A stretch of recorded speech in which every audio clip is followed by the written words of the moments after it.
Hi, guys. I am so excited to share this interview with you. It's with Rob Kramer, founder and CEO of Kramer Leadership LLC. He has some brilliant and really meaningful advice to offer during difficult times like we're in right now, and that apply to all the time, actually. He also has some great resources to share. I got so much out of this interview, and I know you will too. So come join me for my interview with Rob Kramer. Hey guys, I am so excited to be here today with Rob Kramer, CEO and founder of Kramer Leadership LLC. CEO, entrepreneur, published author, motivational speaker, TED Talk talker. Hey, how's it going? It's going good, Rach. How great are you? Good. Quarantine, Yeah, hanging out, you enjoying hanging the quiet life. in? Right. But you're still able to work, which is great. Yes, yeah. Most of the work I do is virtual with clients around the country. So, they've got some distraction with all of this going on, but for the most part, um, we're able to stay connected. Oh, that's so important. And please tell us what you do in your company. Sure. So, Kramer Leadership is a executive coaching and leadership development firm. We specialize in, our mission is to advance leaders for the greater good. So we solely work with those types of sectors, specializing in higher education, academic medicine, nonprofit, and public sector. We don't do any corporate work, and that's by choice. Mm. So I have a team of about 25 coaches, and everybody also is committed to that mission. So we provide world-class coaching for specific sectors that we want to help to improve best interests of the world. Wow. So you've made your career and your life about helping people. Correct. Correct. I'm going to go. Okay, you just. Cheers. Oh my gosh, that's so amazing. So, how do you encourage your clients to keep a positive outlook when they're facing challenges? Yeah, that's a great question. And types of folks that I coach specifically, I'll coach university presidents and provosts and CEOs of hospitals, executive directors of nonprofits. So they're constantly dealing with turmoil and churn and turbulence. And so some days for them are better than others, but they're always putting out fires and dealing with things, crises. So what I'll often talk to them about is it's less about choosing happiness, quote unquote, as a thing, rather to embrace what's happening right now and choose to be in relationship with what's happening right now. So if they're struggling with something, rather than just turn away from it and say, well, let me do this, it's to say, well, hold on a second, what is this about? And why is it plugging me in or getting me frustrated or stalling me, and choose to be in relationship and be curious about it so you can move through it more quickly and find the happiness. So really the happiness is the byproduct of kind of dealing with the hard stuff, is what I find with my clients, if that makes sense. Oh, that's so great. So you're saying it's rather than saying, "Oh, I'm not gonna deal with this." It's like accept what's going on, and then, like you said, build a relationship with it and navigate through it that way. Correct. Oh, that's so good, because so much we don't want to accept. We're like, we don't want to accept this. Like, for example, what we're going through now, we don't want to accept, we're just going to la, la, la, la, la. And that's not what choosing happiness is about. It's not being under a rock, or something like that. Correct. And for all of us, this is a great case study of having to be, at home and not in our normal routines. Or if we are at home, I work from home mostly, home office, but having family at home, the dynamics have changed for almost all of us one way or another. Mm-hmm. And rather than kind of just grinning and bearing and say, this will be over and let me just muscle through it, is to embrace it and say, wow, what's new about this? And what can I be curious about? And why is this bugging me? Or what is fun about this? And every day is different. Some days can be real challenging days and some days can be really nurturing, supportive days, but it's having the willingness to embrace all of it. I find with my clients, that's where joy comes more frequently. is by doing that. Right. I mean, all about mindset, Correct. Oh, right. hugely about Everything. mindset and about narrative. So what's the story I'm telling myself about this situation? Very Oh, powerful. Mhm. oh, that's so great. Oh, I love that. How do you personally choose happiness on a daily basis or weekly or yearly, whatever? Every decade. How do you? Yeah, but once a decade, I recalibrate. Yeah, but once every 10 years. Um, I think it in a lot of ways, it's the same for me as a coach. What I've found over the years now doing this work for about 20 years is the more I work on myself, the better a coach I am. Mm, So part of my personal mission is to constantly be working on who I am and trying to be better as a human being. Um, and I find that that's the same in the way then I'll engage with my clients. So this is all a process for me. And like all humans, I make mistakes and I'll have better moments than others. So I choose happiness by kind of getting in the muck and dealing with what is and trying not to push things aside. And as you know, Rachel, I love humor. So there's great joy in being silly and laughing. Laughing's hugely good medicine. yeah. Um, and as I build more rapport with my clients, I'll often get to the place where we'll start to have, you'll use just fun, or Mm, silliness or more informal ways of reacting to each other that can really help the person in their affect and their mood. There's short-term gains in pretending to be happy or looking for quick fixes, and then there's the long-term game of I'm going to embrace life, and by choosing to do that, I find more sustainable happiness than trying to get little glimpses of it here and there. oh, wow. That's brilliant. And I would think too, because obviously when you work with clients, you're teaching them and leading them. So it's a very formal professional relationship. But I'd imagine if you can kind of break through here and there on a more personal level, that's going to help both of you get deeper into what you're trying to do. Well, coaching is and I mean this in the most appropriate way, but it's a intimate relationship. You're really establishing a relationship of high trust, high respect and rapport with each other. So there's some intimacy that's unique to that relationship. It's not therapy. It's a different model from therapy, but there's that same need for a trusting establishment between the two of you. Mm. And so as a coach, I'm constantly supporting the client, but also challenging the client to think differently, to expand their thinking, to challenge their own assumptions, to kind of peel their own onion back. Mm. And none of that works unless there's a certain level of trust between us. And as that trust grows, then the progress we make often can grow. The breakthroughs can be that much stronger and better. Wow, that's so cool. And you've hit roadblocks like we all have, obviously. Do you have concrete things you can share with people that, kind of always will get you out of a bad mood, or that you've turned to time and again to help you navigate stuff? Anything you can Yeah. share? I mean, there's a lot of them. Obviously, right now, mindfulness is very popular in society, although there's a lot of pop psychology versions of mindfulness. So I encourage you, if you're going to explore mindfulness, that it's really about embracing what is and being curious about what is,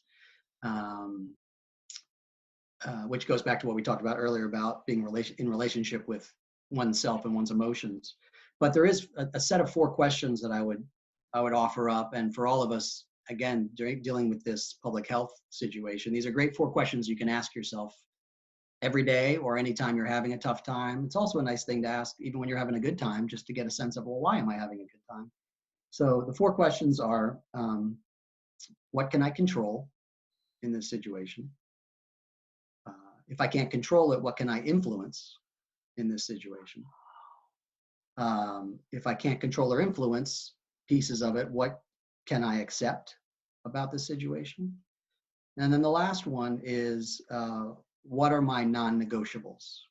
Meaning, where do I draw the line for myself to say, this is just unacceptable, or I really need to protect my values here, or whatever it is that's non-negotiable for you, because Mm-hmm. that's where hopefully your barrier, your healthy boundary is, especially when you're living in a house with a bunch of people 24 hours a day, and that hasn't been the norm for you all, and this is going to go on for weeks. Right. Have those senses and be able to clarify those with people around you and with yourself. So again, it's what can I control? What can I influence? What can I accept? And what are my non-negotiables? And I think those 4 questions can really help guide, guide oneself through lots of challenging situations. Yeah. Free coaching, Rach. There you go. I just gave away one of my secrets to all of you and your What do I owe you? What do I owe you for that? $8 million. I was going to say, I kind of want to just like sit here and marinate in that, because that's so brilliant. We will have those printed out at the, with the video so people can look at them and visualize, and wow. Oh, I also have 4 resources I can offer up. Please. Can I offer 4 books? Please. The next question is tools in your toolbox. So there you go. Perfect. So these are 4 short books that I recommend a lot to people. And I'll explain the why behind each.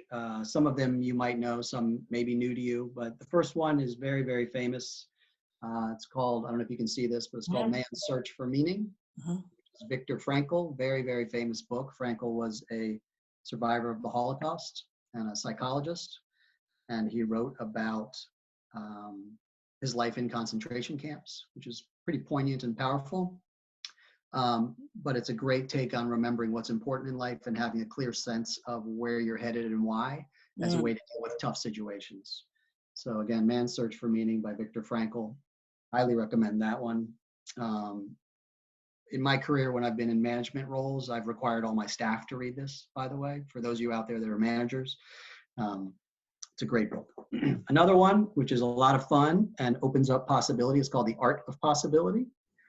This is by Ben and Rosamund Zander. Ben Zander was the head of the Boston Philharmonic Orchestra for many decades. And his wife is Rosamund, the co-author, is an executive coach and a psychotherapist. And basically, he was trying to change the way he engaged people at work, both in the symphony, and he also taught at the New England Conservatory of Music.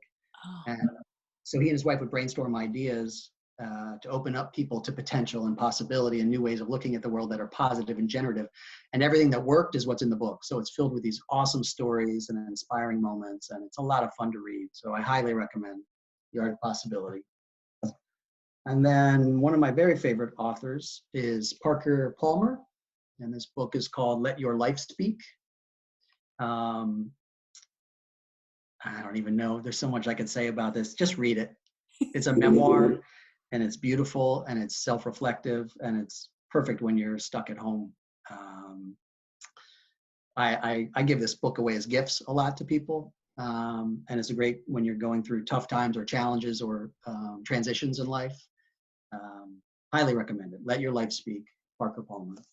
And the last one is really for when maybe you're at some of the hardest times in life or feeling the most bottomed out or challenging transitions. This is a book by a woman named Pema Chodrom called When Things Fall Apart. Which is incredibly important to me at a few times in my life. And I don't even know how many times I've read this book, but many. It's beautiful and incredibly helpful when you're really struggling. So When Things Fall Apart, Pema Chodrom. So those are 4 offerings I would provide. They're all short reads. You could find them anywhere. Certainly online. If you don't want to touch books right now, you can get electronic copies. So those would be some resources I would offer up. Thank you so much. I want to read all of them. They sound great. And from all of your years of working and doing all this work, it's great that you have these tools that people can reach to when they need them. I think that's so important because sometimes we're like, I don't know what to do and I don't know where to even look for what to do or what to help. Right. Yeah, absolutely. Yeah. And even in a when you're really, really stuck in the moment, is going back to self-awareness, is just start by breathing. It's really important to remember that you actually have a body, and taking a breath and pausing. It sounds simple. It goes back to when we were kids and they would say count to 10, things like that. It's simplistic, but it actually helps. So when you're really in your head or really spinning out, it's a simple place to start is just remember that you're inhabiting a body, take a breath, slow down, A good reminder because recalibrate. a lot of people are in panic mode right now, and Yeah, everything is just such a whirlwind. And I've also done where you are sitting and you have your feet planted on the ground. You remember that you are grounded to the earth while you're right, breathing. That right, can be so helpful to really ground yourself and remember, right, all I have is this moment. I'm here. I'm alive. You know. right. So what's happening right now is people are responding to the fear of scarcity. So because they can't control what's happening, so what can I control? Well, I can stock up on toilet paper. And so for whatever reason, that's the thing. We could have said broccoli, but people decided toilet paper was the thing. And so scarcity breeds that kind of fear and the impulsive buying. So one of the things to notice is, oh, am I reacting to scarcity? And is it, what's the fear here and what's real? And then going back to those 4 questions to bring yourself back to a center and finding where you're grounded and what you can control. Really powerful way to shift oneself internally before you start doing impulsive behaviors that aren't either helpful for you or helpful for your family or helpful for your community because you're the one that's creating turbulence by stockpiling toilet paper or whatever. Right. We never had a shortage of toilet paper, so I don't know why that would change now,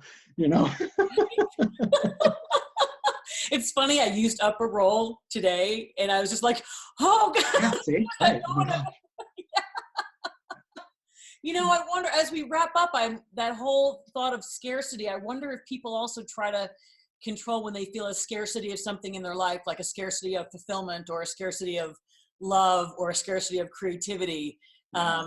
Yeah. I just thought of that now, how physically it's toilet paper and it's milk and it's those kinds of things, but emotionally some people can feel scarcity in that regard. Any advice for when that happens?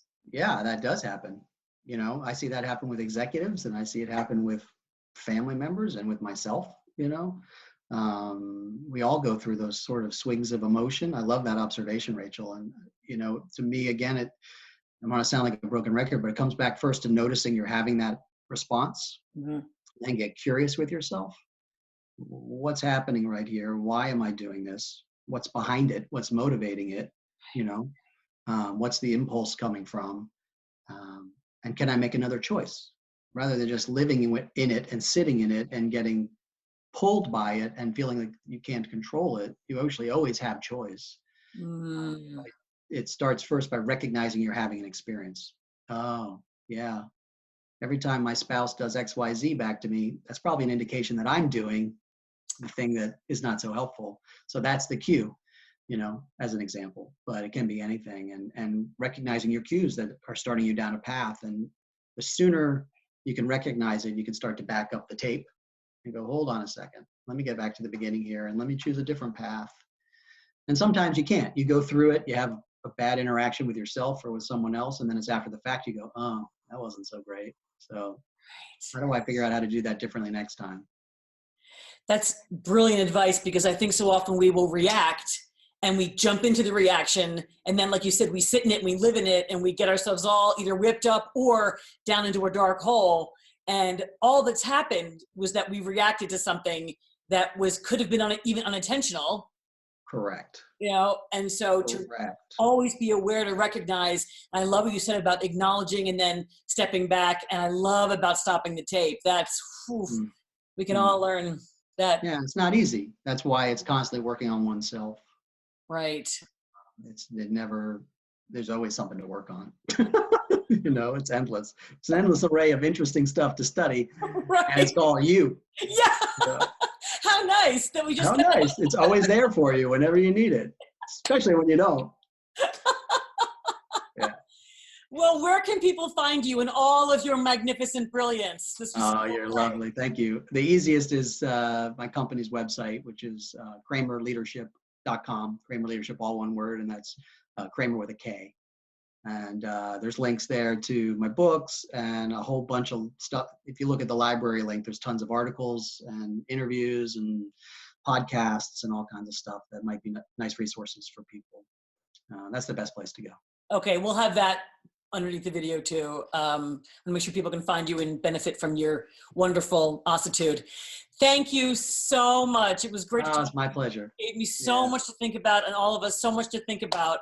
I'm honored. Thank you. Thank you, Rachel. But we'll see you again, I hope. Yes. Cool. Great. Okay. All right. Bye. Thank you.